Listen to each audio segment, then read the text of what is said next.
very informative. Thank you. Yep. Second stage is good. I feel like I know a little bit more than I did. First stage was just very overwhelming and trying to get all the administrative stuff figured out. I definitely still have a lot to learn. I'm still figuring things out, getting to calls that I haven't been on and seeing what to do from a different perspective and getting a different opinion on ways to do things, ways to talk to people, and the best way to go about handling different types of calls. So it's been good. Stage 2 is really a continuation of stage 1, except the recruit officer is expected to do a little more than in stage 1. So they are still very much in a learning process and asking a lot of questions. They're just picking up where they left off in stage 1 and are applying it a little bit further.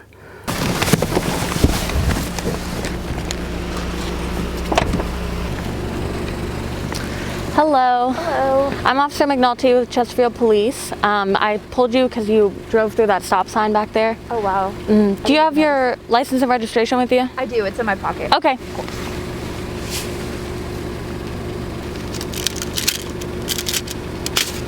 There you go. Okay. Thank you. Just stay right here. I'll be right back. All right, sounds good. From Richmond City Jail. Both units be in service of on-air juvenile corrections. Empty. So where's your busy at on air?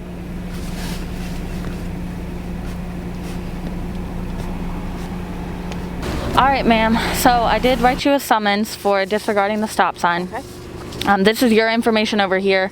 Your court date and time is right here. This is the address. Okay. And then it is prepayable, so you can call this number down here and talk to the court and get that worked out before if you choose to do so. I'm gonna have you sign right here. Here's your license and registration. Thank you. And I'm just gonna have you sign right here. I have a pen. Thanks. It's not an admission of guilt. It's just a promise to appear in court. Thank you. Drive safe. I'll give you your copy. Shut up around that. Here's yours. Let me just get that out of the way.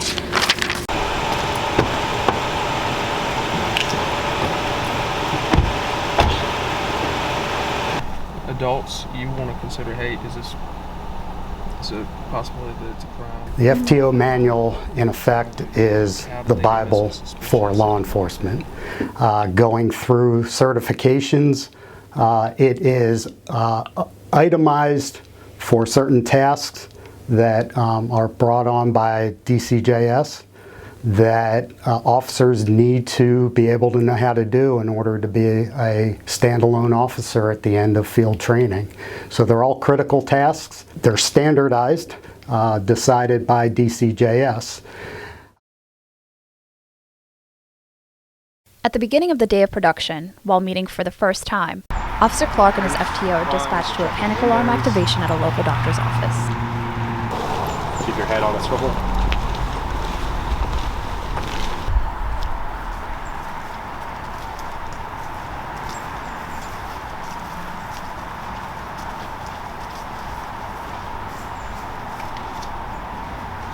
Second stage is going good. It's a little more stressful than first stage. I'm expected to do a lot more, but overall I'm getting into a lot more things and I'm enjoying it. So how are you going to clear it? 5 and 19, false alarm. Close. Or malfunction. There we go. What I look forward into a second stage FTO recruit, they should be able to engage into both victim, suspect, a person on the street, and come into a conversation with them. They should know basic county policy, department policy, basic traffic law, and stepping into the criminal law too. When asked a question, they might stumble a little bit, but they should be able to get to the answer with a little bit of prodding and prodding, or by themselves. 388 or 5 and 19, malfunction. I'm looking forward to working in a new area and working night shift. I think it's going to be really different. Working days was fun, but it's definitely, from what I've heard, it's a totally different kind of police work to work at night. Especially, I'm going to be in a completely different area of the county.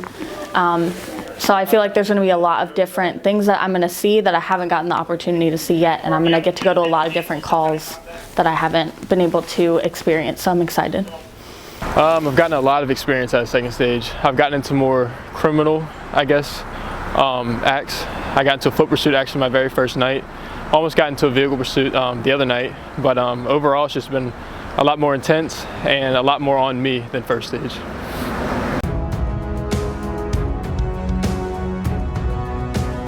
The injury was going to prevent me from doing something that I've always wanted to do. You know, they're telling me keep pushing, you know, keep reaching to this goal of being an officer. So that was the support from the department brought me back.